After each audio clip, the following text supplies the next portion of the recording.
विजय एकादशी व्रत कथा। त्रेता युग में मर्यादा पुरुषोत्तम श्री राम जी जब 14 वर्ष वनवास करके वापस आए, तब वह लक्ष्मण जी और सीता जी सहित पंचवटी में निवास करने लगे। वहां पर दुष्ट रावण ने जब सीता जी का हरण किया, तब इस समाचार से श्री राम जी तथा लक्ष्मण जी अत्यंत व्याकुल हुए और सीता जी की खोज में चल दिए। घूमते घूमते जब वे मरणासन जटायु के पास पहुंचे, तो जटायु उन्हें सीता जी का वृतांत सुनाकर सर्वलोक चला गया। कुछ आगे जाकर उनकी सुग्रीव से मित्रता हुई और बाली का वध किया। हनुमान जी ने लंका में जाकर सीता जी का पता लगाया और उनसे श्री रामचंद्र और सुग्रीव की मित्रता का वर्णन किया। वहां से लौटकर हनुमान जी ने भगवान राम के पास आकर सब समाचार कहा। श्री रामचंद्र ने वानर सेना सहित लंका की ओर प्रस्थान किया।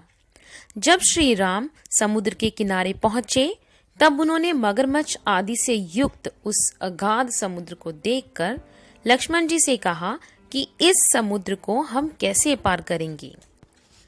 श्री लक्ष्मण जी ने कहा, हे पुराण पुरुषोत्तम, आप आदि पुरुष हैं, सब कुछ जानते हैं। यहाँ से आधा योजन दूर पर कुमारी द्वीप में वक्दालभ्य नाम के मुनि रहते हैं। आप उनके पास जाकर इसका उपाय पूछिए।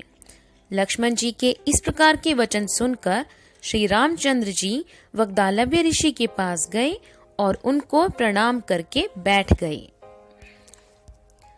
रामचंद्र जी ने ऋषि से विनती की, मैं अपनी सेना सहित यहाँ आया हूँ और राक्षसों को जीतने के लिए लंका जा रहा हूँ। आप कृपा करके समुद्र पार करने का कोई उपाय बतलाइए।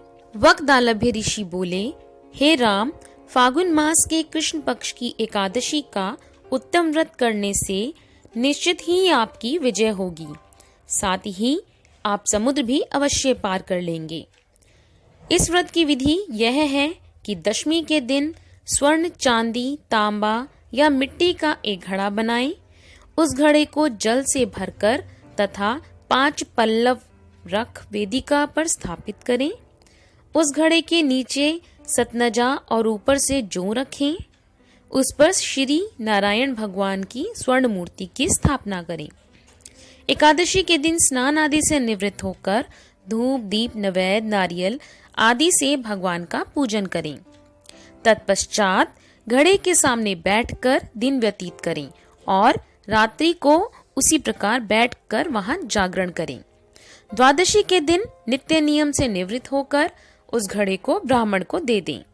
हे राम, यदि तुम भी इस व्रत को सेनापतियों सहित करोगे तो तुम्हारी विजय अवश्य होगी। श्री राम ने ऋषि के कथानुसार इस व्रत को किया और इसके प्रभाव से दैत्यों पर विजय पाई।